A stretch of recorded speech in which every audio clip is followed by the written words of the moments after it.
Welcome everybody to the next duel in the Yu-Gi-Oh! Generation Next tournament. Here we have a duel between a spirit monster, Brron, the Mad King of Dark World, and Camula, one of the 7 Shadow Riders. Now, obviously Brron is running a Dark World deck. 2 things I will mention to you. Brron had a fusion monster called Colorless, and he also had a series of spell cards that he ran. But I'm not using any of those. Now, the Fusion Monster does not exist in WiGo Pro or in any game, really. It's here because of some stuff that I was doing. But, essentially, I was trying to program something. I was trying to program the card into existence, and I had trouble actually using the effects. So, that's just not a thing that we're going to do anymore. And the spell cards actually made the deck incredibly bricky, and they were kind of annoying to use. So none of that. Basic rundown, because I can easily go over all of these guys' effects, but I personally also hate when I kind of make these deck profiles too long. So in short, all of these guys, except for Brron and the 2 vanillas obviously, have an effect for when they get discarded. As long as they aren't discarded for a cost. And some of them, like these 2, for example, have a second effect if they're discarded by your opponent. Some of them are high-level monsters or just level 5 and 6, but you do not tribute summon in this deck because they just summon themselves. You have a lot of powerful stuff in here.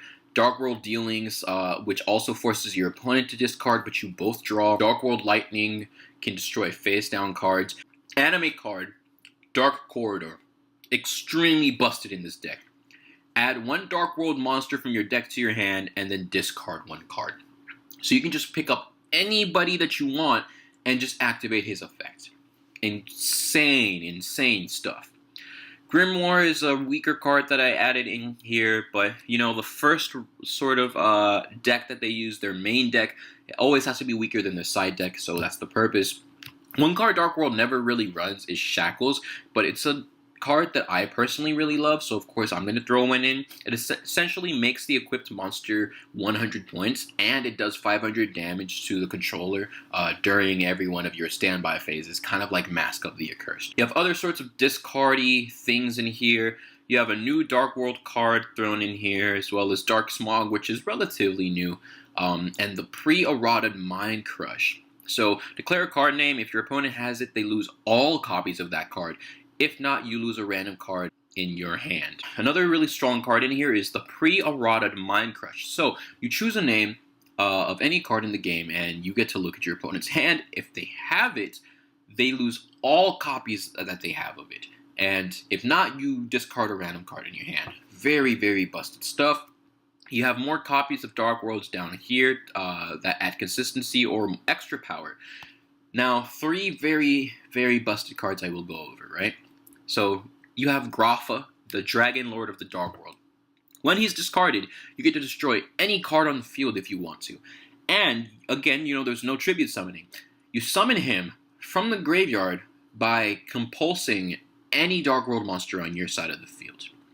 Very strong stuff. And then you also get another special summon effect if he left because of your opponent. Then you have Rainbow, the Overlord of Dark World.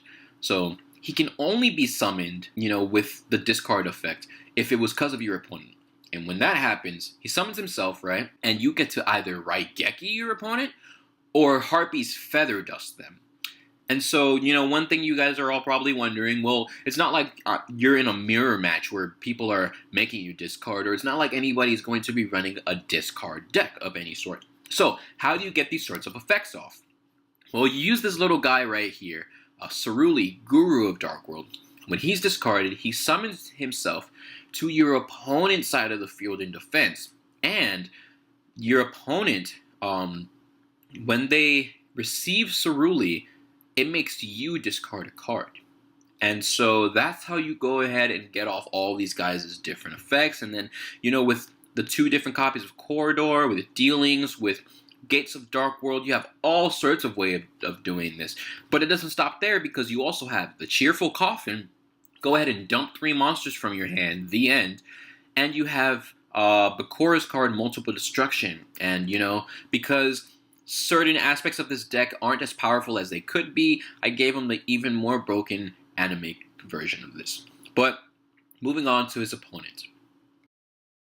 So here we have Camula, the queen of the vampires. And so she has the appropriate deck. Vampires, for the most part, they have a sort of a common effect where when they do damage to your opponent, you choose monster, spell, or trap, and then your opponent loses that sort of card from their deck.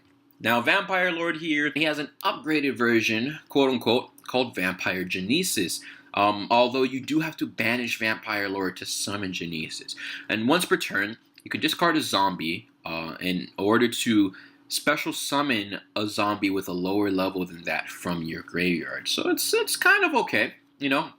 It's only really here because Camula played it, and because nostalgia of the structure deck. But during the Xyz era, they actually came up with more zombie stuff, and so they have all sorts of different special summoning things. So the newer zombies, some of them have the whole mill thing that I just explained to you guys, but mostly they have a new thing of having effects when they're normal or special summon. And so what you can do actually is you can send these guys to the graveyard, or you can be free of worry when they do leave the field, because in the graveyard certain vampires resurrect other ones. So you have that, and they're all mostly 2000 attack, and some of them are 0 defense. I don't know, it kind of depends on who you're looking at. But Skull Conductor here is a zombie that can go ahead and summon up to 2 zombies from your hand by tributing himself, as long as their total attack is equal to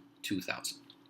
However, you know, if you do decide to keep Skull Conductor because he's a beat stick, he kills himself at the end, so it's better to sack him off anyways. I have all sorts of nostalgic stuff. One of the better level 4s in this deck is Vampire Sorcerer. So when it goes to the graveyard because of your opponent, you get a free Vampire or Vampire Spell and Trap. And by banishing him from the graveyard, you can normal summon that turn without a tribute. You also have Ryukoki in here because it's a very powerful zombie, and there's a good amount of warriors and spellcasters that other decks run.